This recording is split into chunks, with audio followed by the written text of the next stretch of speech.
আজকে আমি যে ডাকটা নিয়ে আলোচনা করব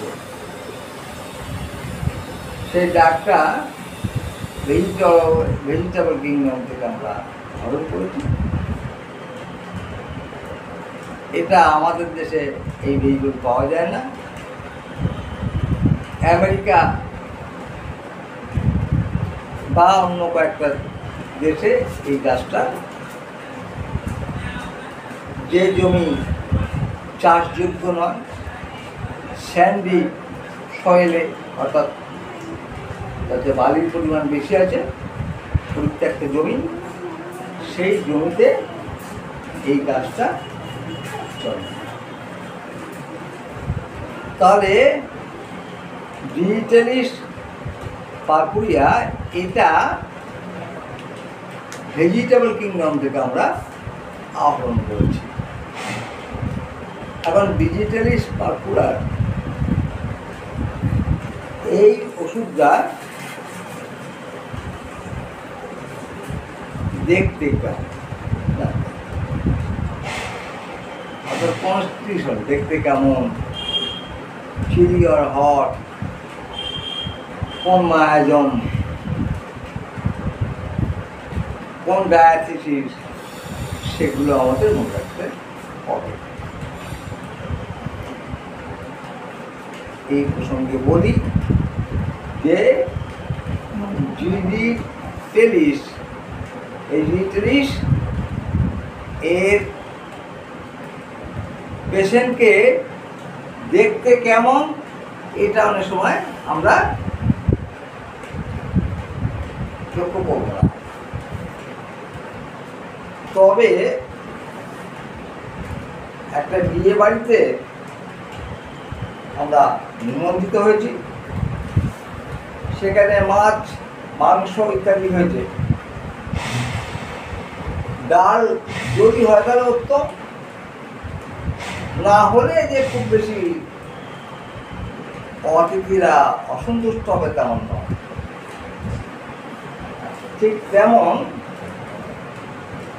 ডিজিটালিসের ক্ষেত্রে কেমন রুগীটা দেখতে, সেটা হয়তো আমরা না জানলেও চিকিৎসা করতে পারি, কিন্তু জানলে অতি উত্তম। এরা সাধারণত দেখতে সুন্দর হয়, একটু রোগা হয়, চিনি পেশেন্ট হয়। ডিজিটালি সাধারণত শৈশব এবং বার্ধক্যের ভালো। এদের শরীরের বিভিন্ন অংশ, স্পেশালি হাতের আঙুল, পায়ের আঙুল, কোমর, মুখাবয়, অনেক সময় নীল বর্ণ থাকে। জানা দরকার আছে, কারণ এই পেশেন্টের ব্লাড সার্কুলেশন ঠিক হয় না, হৃৎপিণ্ড ঠিক মতো ডিজিটালিসের কাজ করে। এখন আমরা ডিজিটালিসে দেখলাম যে চিলি পেশেন্ট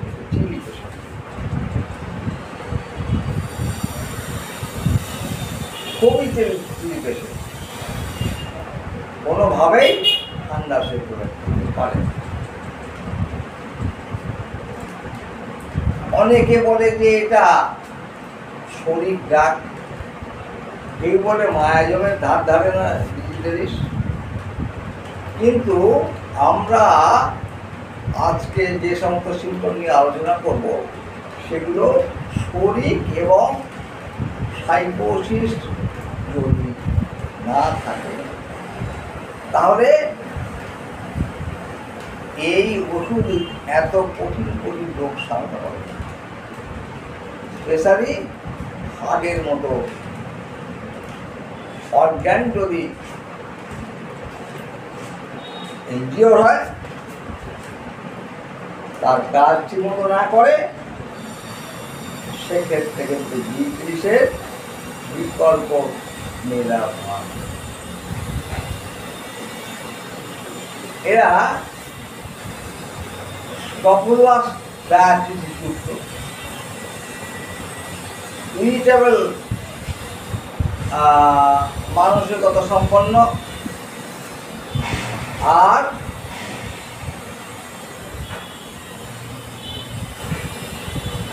এরা, আমি ইতিপূর্বে বলেছি, এরা স্কপুলাস এবং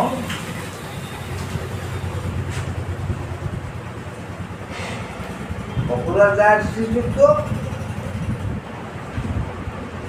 এবং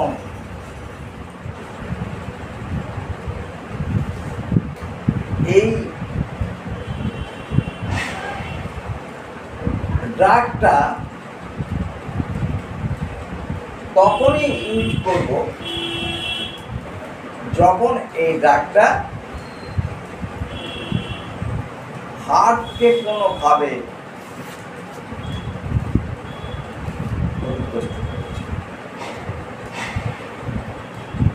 আমরা যখন লাইকোপোডিয়াম পড়েছিলাম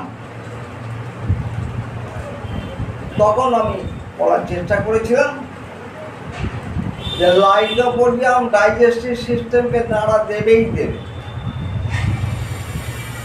আমরা যখন ক্রিটিক্যাট করিয়েছিলাম সেখানেও বলেছিলাম যে ডাইজেস্টিভ সিস্টেম এবং লাংসকে এই ওষুধ নাড়াতে।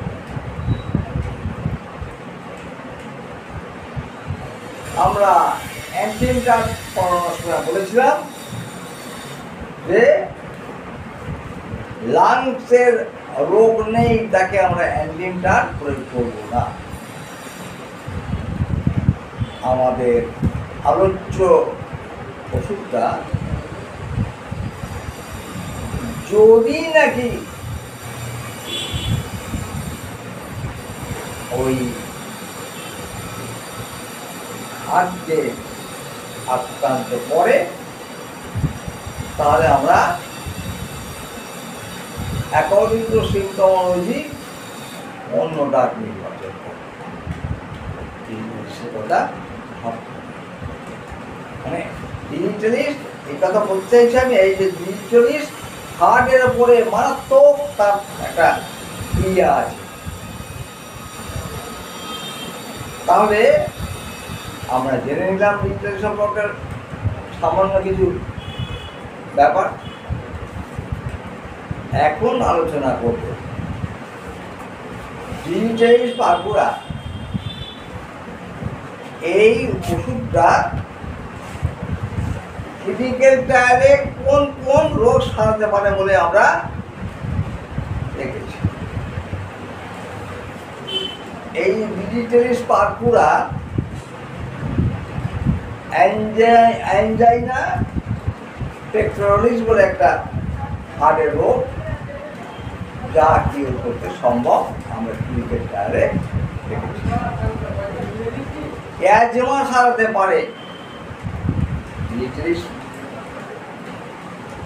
ব্রাইট ডিজিজ অর্থাৎ কিডনি রোগ সারাতে পারে। হার্টের কথা তো একটু আগে বললাম, তবু আবার বলছি যে শুধু হার্টের তো একরকম রোগ হয় না যে শুধু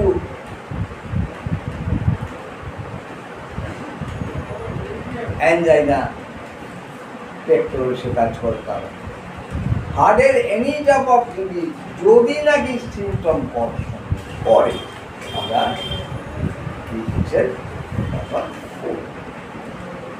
আর কি করে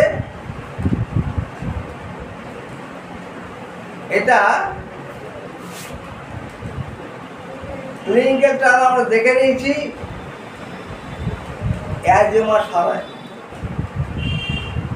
এটা আমরা ক্লিনিক্যাল ট্রায়ালে দেখে নিয়েছি যে এটা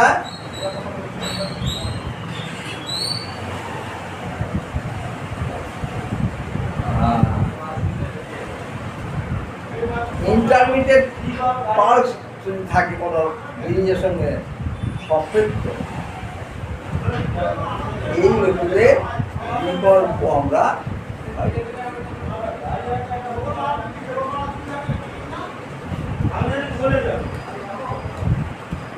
তাহলে আমরা ক্লিনিক্যাল ট্রায়ালে বেশ কিছু রোগ সারাতে পারে, এটা পরীক্ষা নিরীক্ষা দ্বারা। আমি মেডিকেলকে পড়ার সময় তোমাদের এই কথা বলি যে হোমিওপ্যাথি মানে সিমিলারিটি,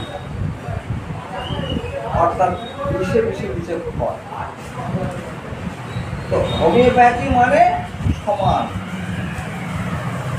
তো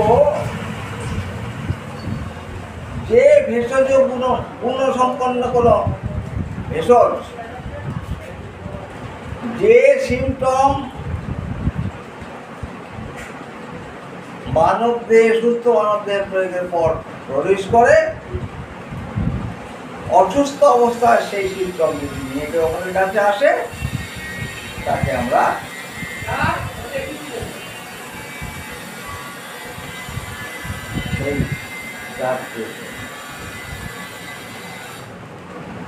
এখন আমরা আলোচনা করব যে ডিজিটালিস নামক ওষুধটা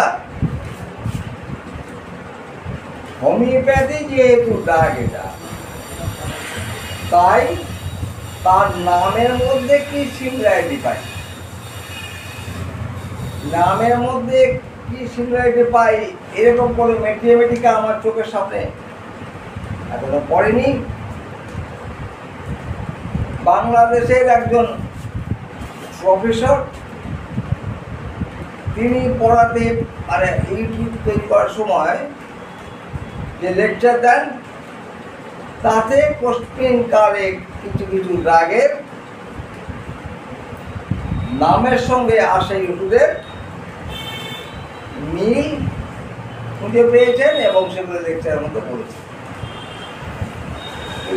আমি প্রত্যেকটি ড্রাগের মধ্যেই প্রায় তার নামের মধ্যে কি ক্যারেক্টার বহন করে সেই ওষুধের, সেটা বলেছি, বলার চেষ্টা করি। আমি একটা ম্যাথমেটিকা লেখার চেষ্টা করছি আমার ছাত্রদের অনুরোধে, যেখানে কিন্তু আমি এগুলো বিশেষভাবে উল্লেখ করতে চলেছি বা করছি। যদিও সেই ম্যাথমেটিকা মুখ দেখবে কিনা, কারণ আমার দারিদ্রতা, আমার অর্থনৈতিক দুর্বলতা, হয়তো এই ডাক্তার এই যে ম্যাথমেটিকা, এই ম্যাথমেটিকার মুখ দেখাতে পারবে না জনসাধারণের কাছে ছাপা করে, কিন্তু মানুষ চেষ্টা করে চাঁদে যেতে পারে, মঙ্গল গ্রহে পাড়ি দিচ্ছে, আরো কত অসাধ্য সাধন করছে। তো আমি চেষ্টা করব বা করছি, যদি সাকসেস হই তাহলে পৃথিবীর মুখ দেখবে, তাহলে শুধু পাঠক পাঠিটা আমার ছাত্রছাত্রীদের হাতে আমি তুলতে পারবো।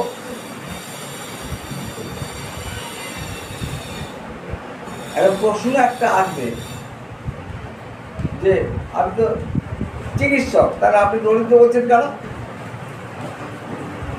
তো এ কথাটা আমার খুব কম বয়সী ছেলে একবার পড়েছে যে ডাক্তার আবার গরিব হয়, রাজা আবার ভিক্ষে করে। আমি তার প্রশ্নের উত্তরে হেঁটেছিলাম এবং বোঝানোর চেষ্টা করেছিলাম যে হ্যাঁ, রাজাও অনেক সময় ভিক্ষে করতে হয় রাজাকে। আমি অত্যন্ত কম টাকা নিয়ে চিকিৎসা করি, ফলে আমি নিজেকে দরিদ্র বলেই মনে করি। আমার যারা বন্ধু আমার সমান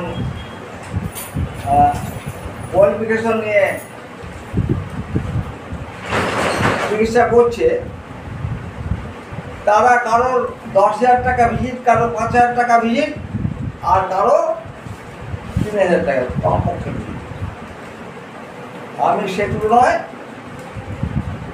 অনেক অনেক অনেক কম টাকা দিচ্ছি। আমি দরিদ্র, আমার 4 চাকা নেই, আমার বিশাল বাড়ি নেই, আমি নিজেকে দারিদ্রতা নামক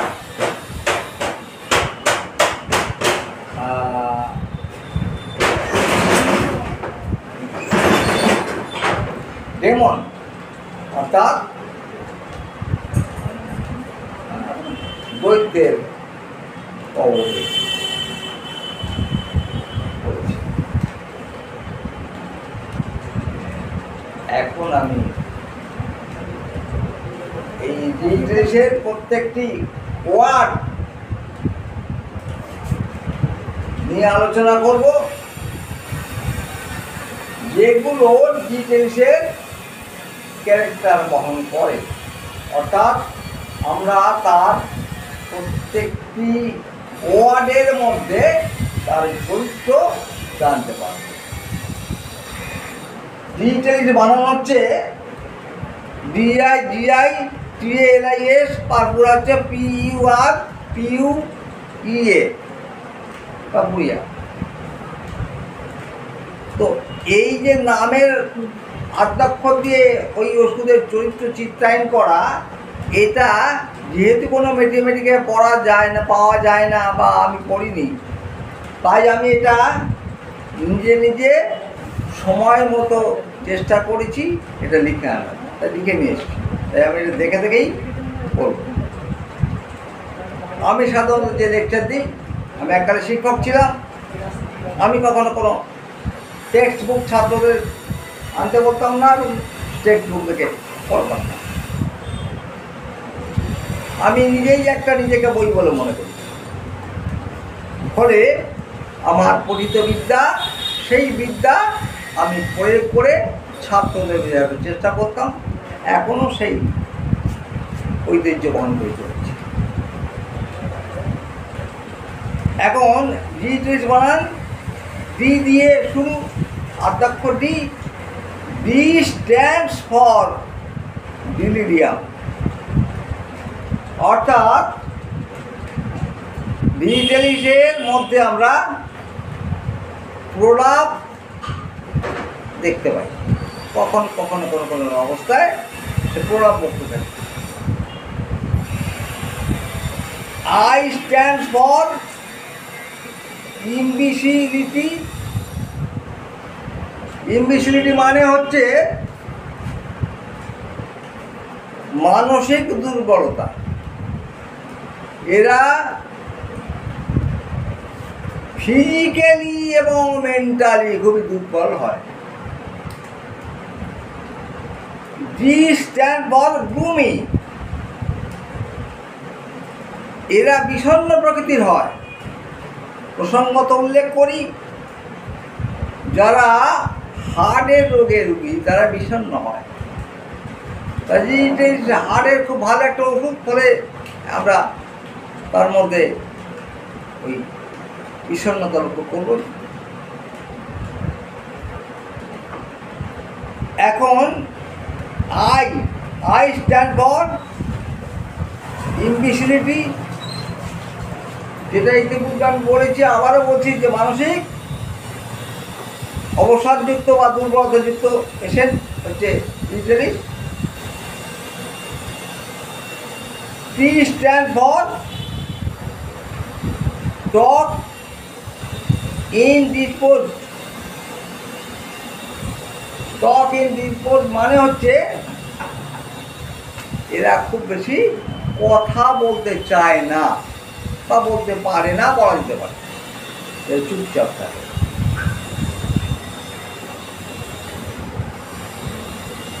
এ স্ট্যান্ড ফর অ্যাঙ্গার। এদের চারিত্রিক একটা বৈশিষ্ট্য হচ্ছে এরা সহজে ক্ষুব্ধ হয়। এল স্ট্যান্ড ফর ল্যাসিভিয়াসনেস। আমি পার্টিকুলার সিমটম পড়ানোর সময় ডিজিটালিসের তখন এ সম্পর্কে বিস্তারিত আলোচনা করবো। এখন শুধু একটু বলি যে এরা কামুক হয়, যৌন প্রিয়তা এদের একটা সিমটম, যদিও সে যৌন কার্য থেকে বিরত থাকে, কারণ তার শারীরিক মানসিক অবস্থা যৌন কার্যের পক্ষে উপযুক্ত হয়। আই স্ট্যান্ড ফর ইম্বিসিলিটি, যেটা একটু আগে বলেছি মানুষকে দুর্বল। A stand for sensitive to music. এরা গান বাজনা পছন্দ করে না, গান বাজনা শুনলে বিষণ্ণ হয়ে পড়ে। আমরা এরকম অনেক কিছুদের কথা জানি, বিশেষ করে একটা গ্রুপ এখনাই এবং আরও বেশ কিছু ডাক আছে যারা গান বাজনা শুনলে কান্নাকাটি করে অথবা ডিসকমফোর্ট ফিল করে। ব্যাপারে ইত্যাদি অনেক ওষুধই আছে, আমি আর সবগুলো উল্লেখ করার চেষ্টা করছি না, কারণ আমার ওইটা এই মুহূর্তে খুব বেশি আলোচ্য বিষয় নয়। এবারে purpuria. P stand for prostration. Prostration mean দুর্বলতা, এটা খুব দুর্বল প্রকৃতির হয়। U stand for unconsciousness. এরা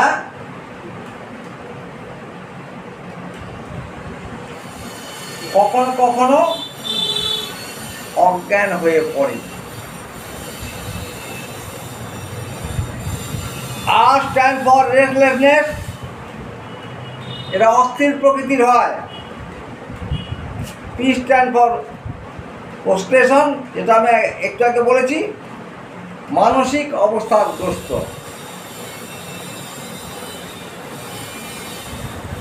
ইউ স্ট্যান্ড ফর আনকনসাসনেস, আমি একটু আগে বলেছি আনকনসাসনেস অর্থ একটা বলেছি। E stand for escape attempt to, মানে এরা প্রলয়ন বৃত্তি সম্পন্ন হয়, অর্থাৎ এরা যে কোনো দায় থেকে পালিয়ে যেতে চায়, যে কোনো মানুষের সংস্পর্শ থেকে পালিয়ে যেতে চায়। আর এ স্ট্যান্ড ফর অ্যাঙ্গুইশ। অ্যাঙ্গুইশ মিন মনস্তাপ।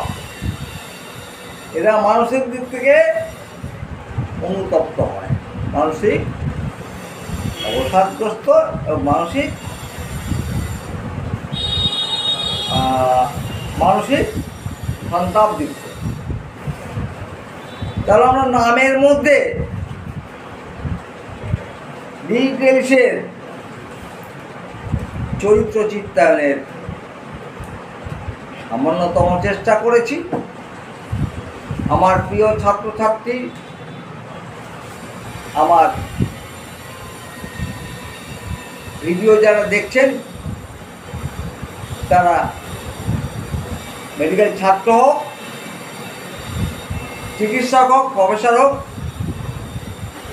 আর সাধারণ মানুষ হোক, তারা এগুলো অনুধাবন করতে সক্ষম। এখন আমরা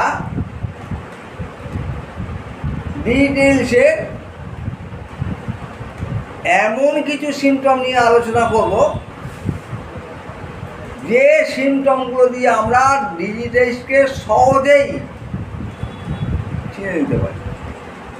অর্থাৎ according to hearing guiding symptom, ডিটেলসের গাইডিং সিমটম। তো আমরা সেটা একটু ঢু মারি। ডিটেলসের হার্ট অত্যন্ত দুর্বল, আমি তাকে বলেছি।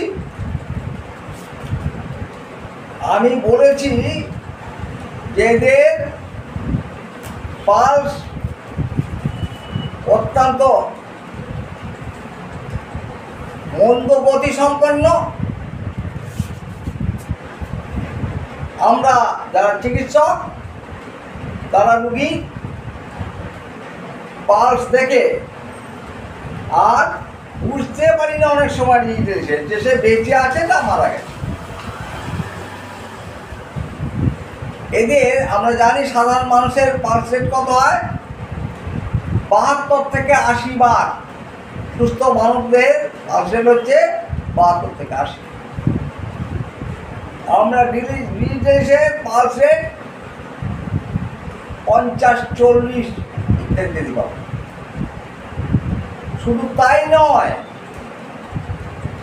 আরো ব্যাপার আছে। কি সেটা না, তৃতীয়, পঞ্চম এবং সপ্তম যে পালসেশন সেটা অনেক সময় আমাদের টেলিস্কোপ দিয়ে বা তার পালস ধরে আমরা বুঝতে পারি। তৃতীয়, পঞ্চম এবং সপ্তম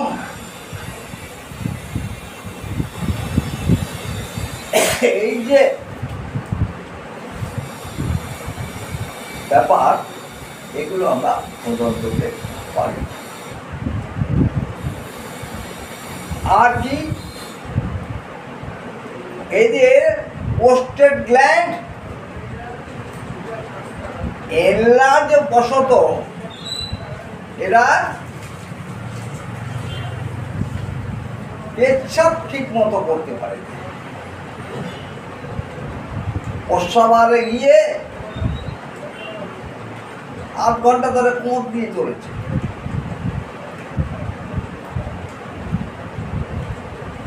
যদি বা হলো তাই একটুখানি পরক্ষণে আবার পেচ্ছাপের বেগ এসেছে। এটা কেন হয় না, পোস্টেড গ্ল্যান্ডের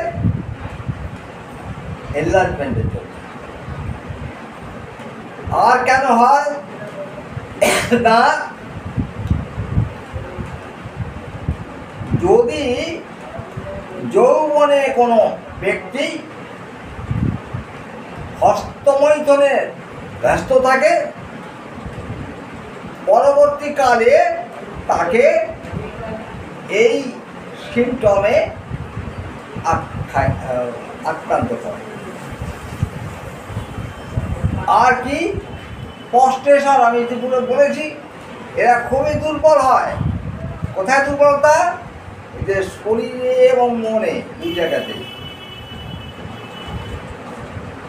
আর কি, আর এরা সবসময় খেতে চায়, কিন্তু খেতে চাইলেও এরা যদি খায় তাহলে কিন্তু এদের ক্ষুধার নিবৃত্তি ঘটে না।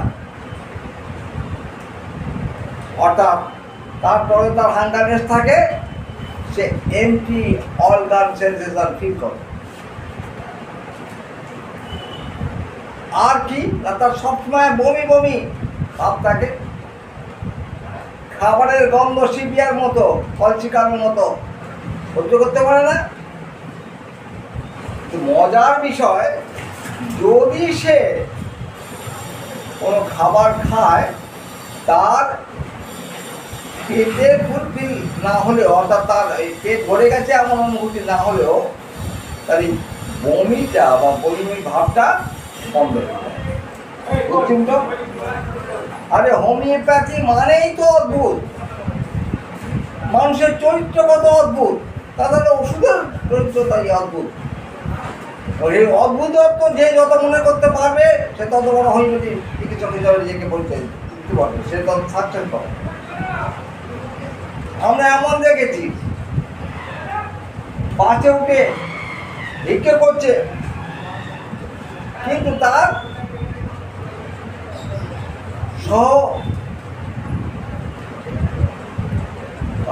কি বলবো, তার সমান ব্যক্তি যে, অর্থাৎ যে আরো একজন ভিখারি, তাকে সে অফিসে দান করছে। আমরা লক্ষ্য করি একজন লোক দূরপাল্লার বাসে উঠে তার ভাড়াটা কন্ট্রাক্টরকে দিচ্ছে না, ওই টাকা সে নিজের পকেটে রেখে দিচ্ছে। পরেক্ষণে দেখে সেই লোকটা একজন ভিখারিকে 10 টাকার একটা নোট দিয়েছে। ভুল ব্যাপার, যে বাসে ফাঁকে দিচ্ছে তার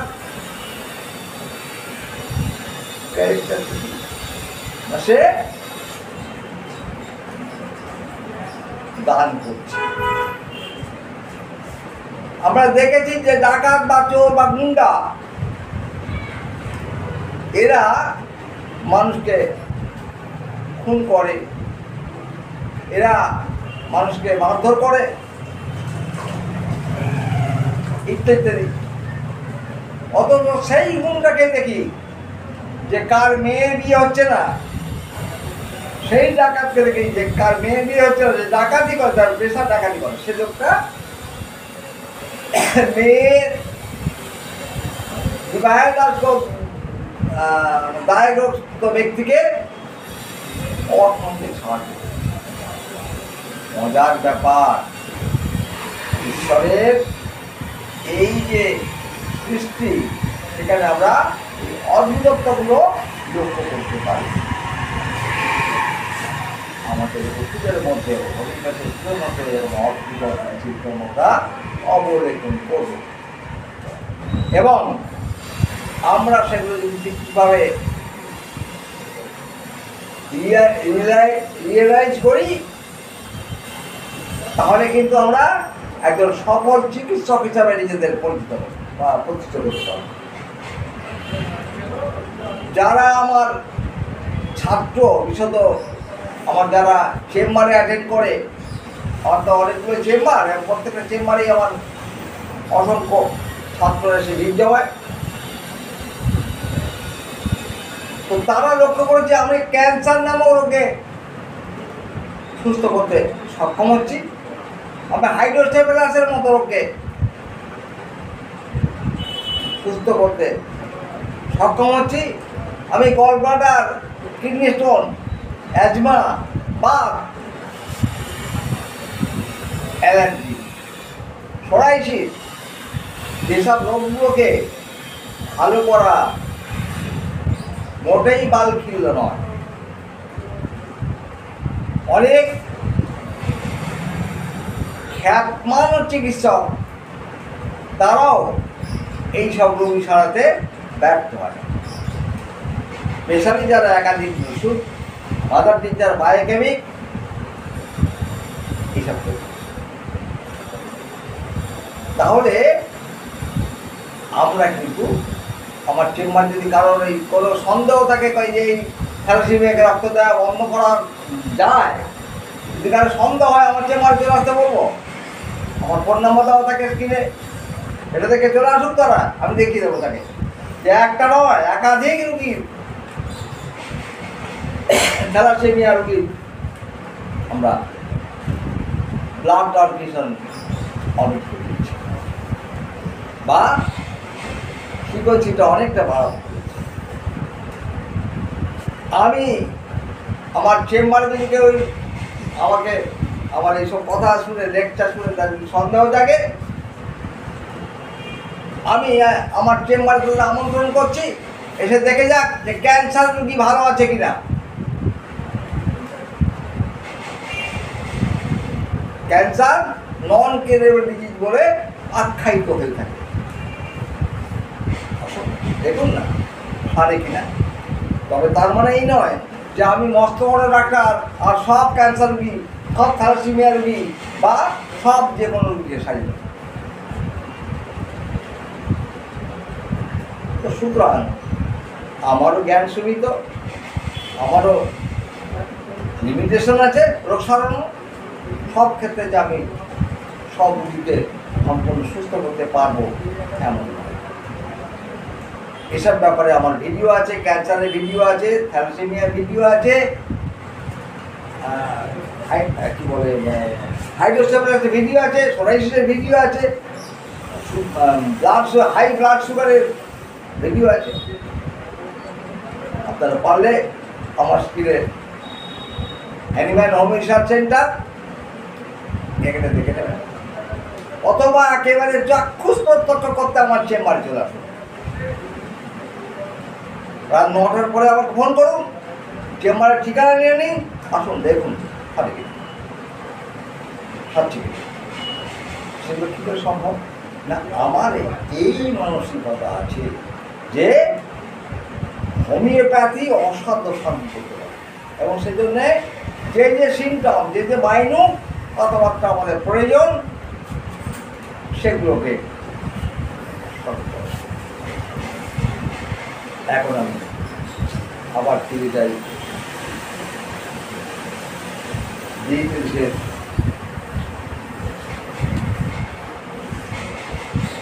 রুগী কেন তৈরি হয় সেটা বলি। অর্থাৎ পজিশন, এটা মনে রাখতে হবে। যদি কেউ অ্যালকোহল খুব বেশি পান করে, যদি কেউ উদ্দাম সংগমে দিনের পর দিন রত হয়, যদি কেউ হ্যান্ড প্র্যাকটিস করে, যদি কেউ উপবাস গ্রহণ করে, সেসব ক্ষেত্রে কিন্তু ডিপ্রেশন পেশেন্ট তৈরি। এখন রোগের বাড়া কমা আমাদের অবশ্যই জানতে হবে। তো বাড়া কমাটা বিরাট প্রয়োজন জানা। তো কিসের রোগ বাড়ে? ডিপ্রেশন রোগের রুগী রোগ লক্ষণ বাড়ে কিসে না? এরা এনি টাইপ অফ কোল্ডনেস, ঠান্ডা জল খায়, যদি ঠান্ডা লাগায়, যদি সিটিং পজিশনে, বিশেষ ইলেকট্রিসিটি অবস্থায় সিটিং করে, অর্থাৎ সোজা হয়ে বসে, বসলেও পারে, আর যদি সোজা হয়ে বসে তো কথাই নেই। সেসব ক্ষেত্রে এই রোগে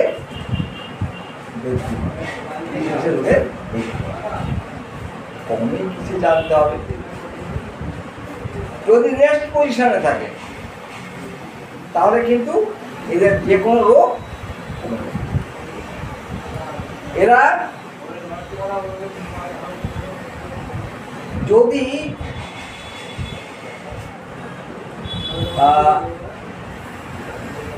চিত হয়ে শোয় এবং অত্যন্ত নিচু বালিশে শোয়, তাহলে এদের রোগ লক্ষণ কমে যায় এবং এরা সেটা অবশ্য পড়ে।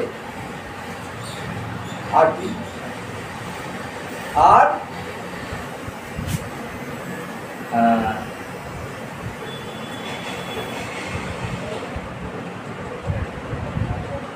তাহলে আমরা আরো কিছু জিনিস সম্পর্কে আলোচনা করব। কিডনির ডিজিজ সম্পর্কে কথা বলেছি, আবারও বলার চেষ্টা করছি। এরা প্রায় ডিজিজে আক্রান্ত হয়। কিডনির একটা বিশেষ ধরনের রোগের নাম প্রায় ডিজিজ। কাকে বলে আমি প্যাথোলজি পড়ানোর সময় আমি আলোচনা করবো। এটা প্যাথোলজি পড়াচ্ছি না, আমি মেটিয়ে পড়াচ্ছি। তো এদের পেচ্ছাপ ওই ঠিক মতো হয় না, পরিমাণে কম হয়, কম দিতে হয়, রক্তাক্ত বিশ্রাম হয়। এদের হেডেকের কথা বলি। এদের হেডেকের কারণ, মাথা যন্ত্রণার কারণ অ্যালকোহল পান, সেক্সুয়াল এক্সেস, টোবাকো অর্থাৎ ওই দোক্তা বা এই ধরনের গুন্ডি কি বলে ওটাকে, এই আজকাল সব খায়, হ্যাঁ, এইসব যদি খায় তাহলে তার মাথার যন্ত্রণা শুরু হয়। কোথায় মাথার যন্ত্রণা হয়? এদের সাধারণত ভার্টেক্স এবং প্যারাইটাল রিজিয়নে মাথার যন্ত্রণা বেশি। কিসে বাড়ে কিসে কমে ইতিপূর্বে আমি ইঞ্জিনিয়ার বলেছি, সেগুলো এখানে লাগিয়ে দেবো, তাহলে এই করলে কমে, এই করলে বাড়ে। মাথার যন্ত্রণা বলতে পারলাম। এখন আমরা ডাইজেস্টিভ সিস্টেম নিয়ে একটু আলোচনা করেছিলাম, তবু আবারও বলি। এদের সবসময় খিদে, সবসময় খিদে, সবসময় খিদে। তো খিদে তো পেল, খাবে তো বটে। আমরা প্রত্যেকেই জানি কোনো ব্যক্তি যদি অভুক্ত থাকে তার কষ্ট হয়, যদি সে খায় তার পেট ভরে যায়, তার একটা সন্তুষ্টি আছে। এর মজার সিস্টেম লাগছে দিয়া খেলো পেট ভর্তি করে। এদের অলরেডি পেট ভর্তি হয়নি, একটা এমপি গার্নেস সেন্সেশনেরা কি করে, খাবারের গন্ধে বমি হয়। আমি একটু আগে বললাম, আবারও বলি, ডাইজেস্টিভ সিস্টেম আলোচনা করতে গিয়ে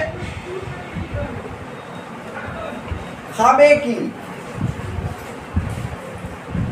যদি তার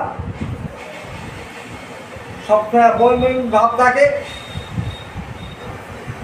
সবসময় অস্বস্তি বোধ করতে থাকে, সেক্ষেত্রে তার ক্ষুধার নিবৃত্তি কি করে হবে? তাই সে জল খায় বেশি, খাদ্য খায় কম। এবং এদের বমি ভাব ওই আমাদের ইপিকাকের মতো, সব সময় বমি ভাব, সিপিয়ার মতো। খাদ্যদ্রব্য দেখলে তার গন্ধ পেলে পঞ্চিকামের মতো তার বমির উদ্বেগ হয়। এদের কিন্তু খাদ্যবস্তু দেখলে এবং কি বলে ঘ্রাণ দিলে এদের অস্বস্তি বোধ হয়। বাট যদি এরা খায়, বমির তো আরো বেশি উদ্বেগ হওয়ার কথা। এরা কিন্তু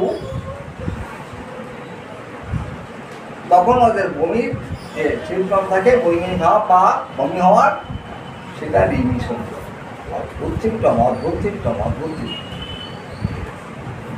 আমি যেগুলো বলেছি যে অদ্ভুতত্বই হেমিওপ্যাথির মূল ব্যাপার। এখন আমরা ডিটেলসের আরো কিছু লোকাল সিমটম নিয়ে আলোচনা করার চেষ্টা করি। ডিটেলসের খুব বেশি রকমের শ্বাসকষ্ট আছে। তো শ্বাসকষ্টটা সাধারণত রাতের বেলা হয়, এবং শুধু তাই নয়, এদের কাশি থাকলেও থাকতে পারে, কিন্তু ভালো করে যদি আমরা টেলিস্কোপ দিয়ে তার মুখের সাউন্ড নেই, বা কিছু রক্ত পরীক্ষা করি, দেখবো তার লাংসের কিন্তু কোনো গণ্ডগোল নেই, অথচ তার কাশি, তার শ্বাসকষ্ট। কেন তার এটা হয়? এটা ডিউ টু হার্ট ডিজিজ, হার্টের জন্য তাদের এই অ্যাজমাটিক প্রেগনেন্সি দেখা যায়। এখন শুলে কিন্তু এদের এই অ্যাজমাটিক প্রেগনেন্সি কমে যায়, কিন্তু সে শুতে পারে, উঠে বসতে বাধ্য হয়। এই উঠে বসার সঙ্গে সঙ্গে তার আবার হার্টের অবস্থা শোচনীয় হয়ে যায়, নড়াচড়া করতে নড়াচড়া পারে। তাহলে অবস্থাটা কি ভাবো? ইনসুলিন নামক ড্রাগ কত বিচিত্র সিমটম ক্যারি করছে। আমাদের ডিপ্রেস চিনতে কি খুব বেশি অসুবিধা হবে যদি নাকি আমাদের ম্যাথমেটিক্যাল পড়া থাকে এবং উপযুক্ত গুরুর কাছে যদি আমরা শিক্ষা লাভ করি। তা নাহলে এই ডিপ্রেস নামক ওষুধের ব্যবহার তো দূরে কথা অপব্যবহার হয়। এই প্রসঙ্গে বলিনি যে অ্যালোপ্যাথ চিকিৎসকেরা হার্টের রোগ দেখলেই ডিটেলিস নামক ওষুধের প্রয়োগ করে। হার্টের প্যালপিটেশন কম হলেও বেশি, কিন্তু আমাদের অভিজ্ঞতা বলে দেয় যে যদি হার্টের রোগে সব ক্ষেত্রেই ডিটেলিস প্রয়োগ করা হয়, সেক্ষেত্রে হিতে বিপরীত হয়। কারণ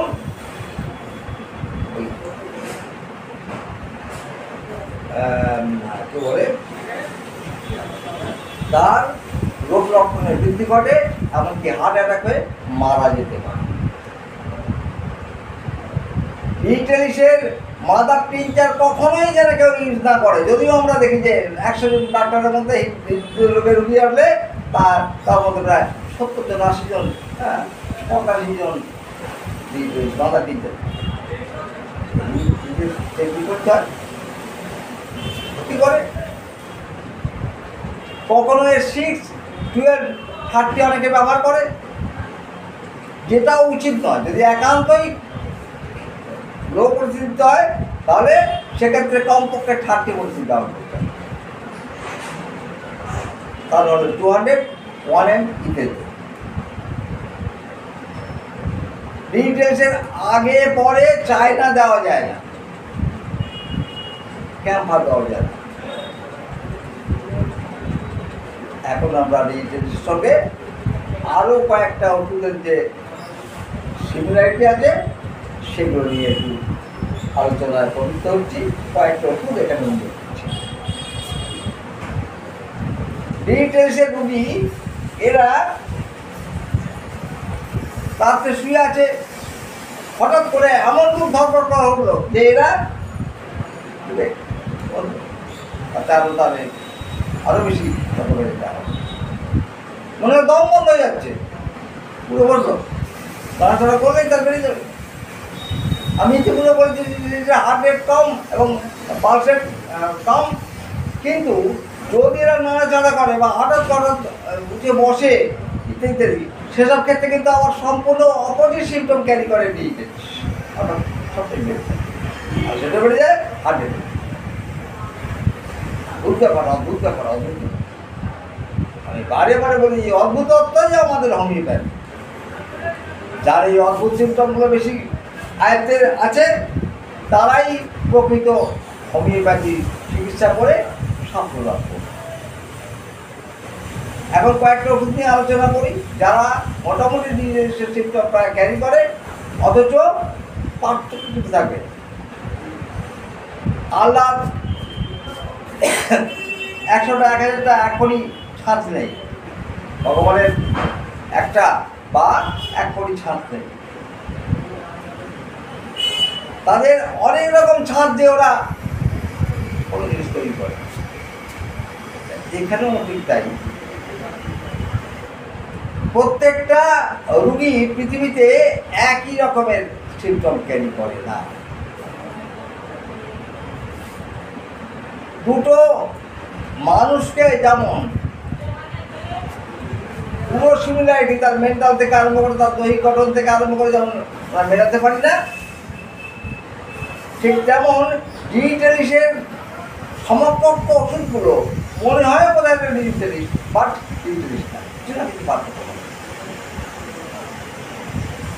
ডেলসিমামের সঙ্গে পার্থক্যটা আগে আলোচনা করি, কেননা মারাত্মক ভুল হয়ে যায় ডেলসিমামের সঙ্গে। ডেলসিমাম যে সিমটম হাড়ের জন্য ক্যারি করে, এও তাই ক্যারি করে, প্রায় একই রকমের সিমটম। ওটিনি পেশেন্ট বাট নড়াচড়া করলে হৃৎপিণ্ডের বন্ধ হয়ে যাবে এই অনুভূতি ডিজিটালিসের আছে। আর ডেলসিমিয়াম নড়াচড়া করলে তার হাড়টা বন্ধ হয়ে যাবে এই অনুভূতি। এই পার্থক্য যদি মনে রাখতে পারি আমরা, তাহলে কোথায় ডিজিটালিস হবে আর কোথায় ডেলসিমিয়াম হবে আমরা অতি সহজে করতে পারবো। বমি বমি ভাব এটা ইপিকাকের আছে, ব্রায়ানিয়ার আছে, এবং আরও অনেক ওষুধ আছে তাদের বমি বমি ভাব আছে, আর্সেনিকের আছে। কিন্তু বেসিক্যালি যদি আমরা ভালো করে চিন্তা ভাবনা করি, তাহলে দেখবো যে ইপিকাক বমি বমি ভাব আছে এবং বমি করে, তার নিবৃত্তি হয় না বমি, তার বমি বমি ভাবে নিবৃত্তি ঘটে না। ব্রায়ানিয়ার ক্ষেত্রে কিন্তু বমি হয়ে যাওয়ার পর তার এই বমি বমি ভাবে নিবৃত্তি করে। তাহলে এই ডিজিটালিসের এর যদি কোনো খাবার গ্রহণ করে, তাহলে কিন্তু তার এই বমি ভাব চলে যায় বা বমি চলে যায়। তাই এটা একটা ব্যাপার, বিরাট পার্থক্য। এখন আমরা খাদ্যদ্রব্যের গন্ধে সহ্য করতে পারে না গন্ধ, খাদ্যদ্রব্য দেখলে তার মারাত্মক বিশ্লেষের জন্য। তো এই সিমটম অনেক ড্রাগই কভার করে। আমি দুই একটা যারা ডিজিটালিসের প্রায় সংখ্যক সেগুলো নিয়ে আলোচনা করি। সিপিয়া এই সিমটম ক্যারি করে, পলজিকাম ক্যারি করে। সিপিয়া তার গঠন পুরুষালী, তার লোকজন ভালো লাগে না, তার স্বামী সবার ভালো লাগে না। তো এইরকম অসংখ্য পার্থক্য আছে। তাহলে একটার সঙ্গে আর একটা আমরা বুঝি না। আর কার সঙ্গে সিমিলারিটি আছে, আর আরও অনেক ওষুধের সঙ্গে সিমিলারিটি আছে এবং কিছু পার্থক্য আছে। আমি সেগুলো এত বিস্তারিত আলোচনা করতে পারি, ভিডিওটা অনেক বড় হয়ে যায়। আমি সব করার চেষ্টা করছি আরও। তো তাহলে আমার মনে হয় আমরা ডিজিটালিসের মোটামুটি একটা স্কেচ আমার ছাত্রদের মনে, আমার শুধু পাঠকবর্গ, শ্রোতা পাঠকবর্গ এবং যারা হোমিওপ্যাথি অনুরাগী তাদের কাজে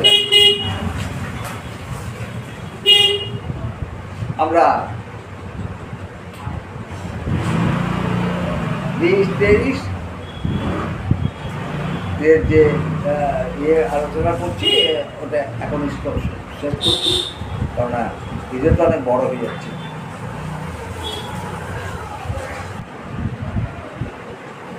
ডিজিটালিস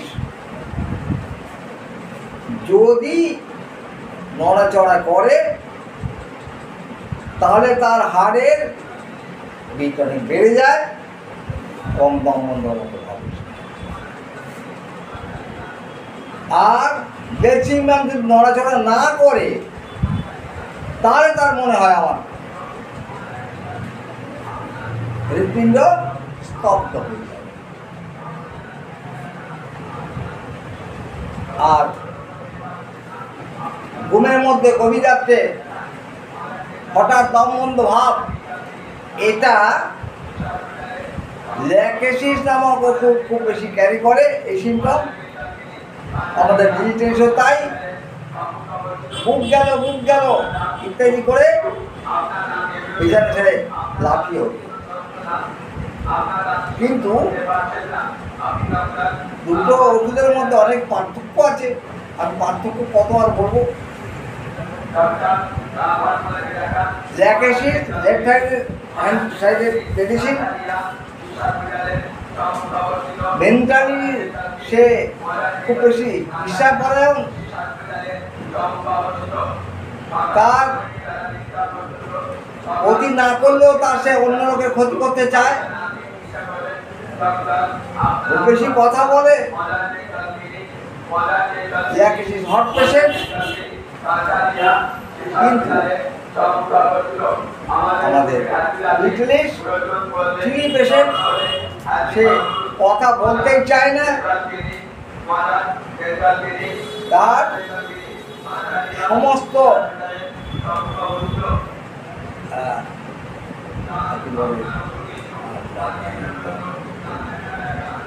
ঘুম বেক করার পর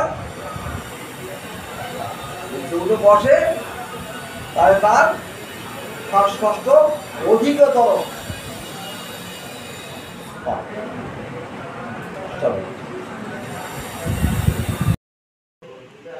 তো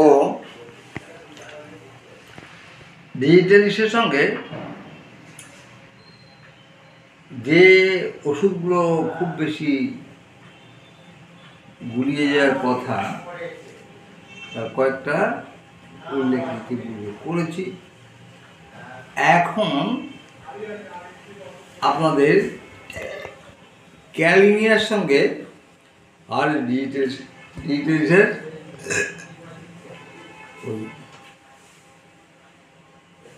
পার্থক্যটা কি জানতে হবে। ক্যালমিয়া এবং ডিজিটালিস হাড়ের পক্ষে দুটো ওষুধই যেমন কার্যকর, তেমন সিমিলারিটি আছে অনেক, সামান্য কিছু পার্থক্য আছে। এই সামান্য পার্থক্যের মধ্যে যেটা প্রধানতম পার্থক্য সেটা উল্লেখ করছি, বাকিটা আমার ছাত্রছাত্রী এবং যারা হোমিওপ্যাথি শিক্ষার্থী তাদের পরিণত ক্যালমিয়া। তো ক্যালমিয়ার হার্টের যে প্রবলেম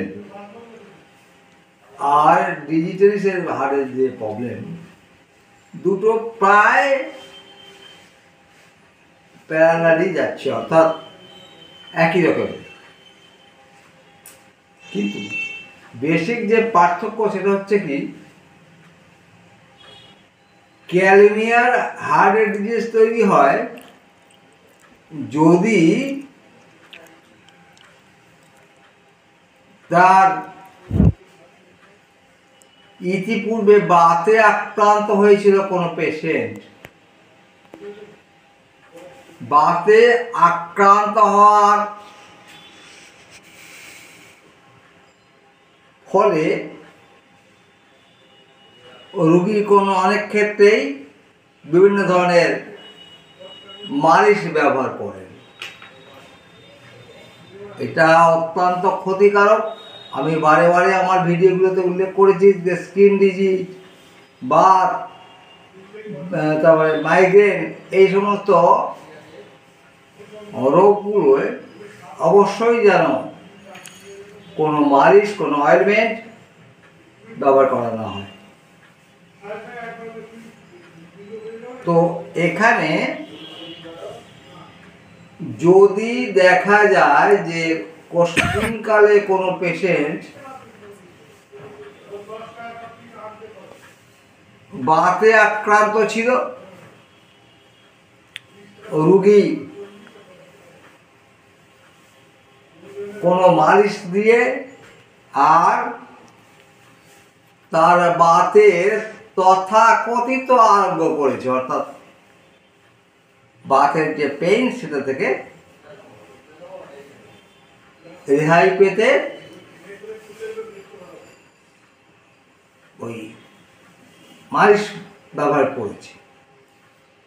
ফলে রুগী ওই মালিশ ব্যবহারের দরুন ভালো আছে ঠিকই, কিন্তু বাতের চেয়ে ভয়াবহ এক রোগের শিকার হবে ওই রুগী। সেটা কি না, হার্ট মারাত্মকভাবে এফেক্ট হবে। তো তাহলে বাতের ইতিহাস ইতিপূর্বে রুগীর মধ্যে ছিল, সেটা মালিশ করে সারিয়ে যদি হাড়ের কোনো রকম প্রবলেম অ্যারাইজ করে, তাহলে যে ওষুধগুলো ডিজিটালিসের প্রায় সমকক্ষ, তাদের মধ্যে উল্লেখযোগ্য ওষুধের নাম হচ্ছে ক্যালমিয়া। তাহলে ক্যালমিয়া, আমি আবারও বলি, ক্যালমিয়ার বাত ছিল কোষবিনকালে কোনো পেশেন্টের সাময়িক আরাম পাওয়ার জন্যে, বা কয়েক বছরের মধ্যে ওই বাতের থেকে নিজেকে মুক্ত করার জন্যে মালিশ করা হয়েছে। রুগীর বাতের ব্যথা আর ফিল করছে না, কিন্তু এই বাতের ব্যথা শিফটিং করবে হার্টে। হার্টে সে হার্টে আক্রান্ত, হার্ট ডিজিজে আক্রান্ত হয়। যদি আমরা এরকম ইতিহাস পাই, সেক্ষেত্রে তাকে আমরা ক্যালমিয়া নামক ওষুধ প্রয়োগ করব।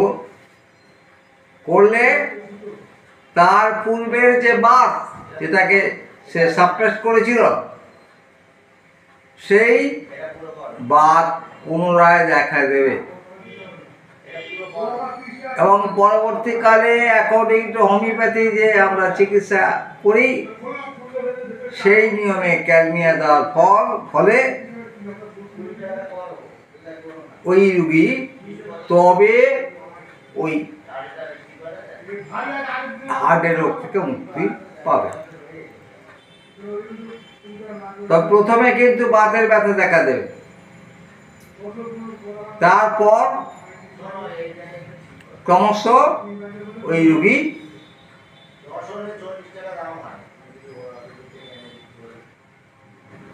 বাতের ব্যথা তার ফিরে আসবে। তারপরে এক সময় তার হাড়ের যে ডিসকমফোর্ট নিয়ে যে অসুবিধাগুলো বোধ করছিল, সেটা কি হবে। তাহলে এখানে কিন্তু শুধু খালি আমি ওই পার্থক্য বুঝে নিজের কর্তব্য শেষ করিনি,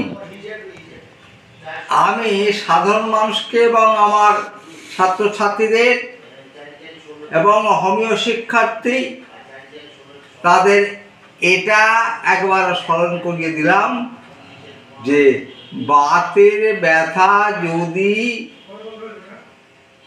মালিশ করে সারানো হয় বা কোনোভাবে সাপ্রেস করা হয়, তাহলে রুগী হার্টের রোগে যদি আক্রান্ত হয়, তখন ক্যালমিয়া দিতে হবে।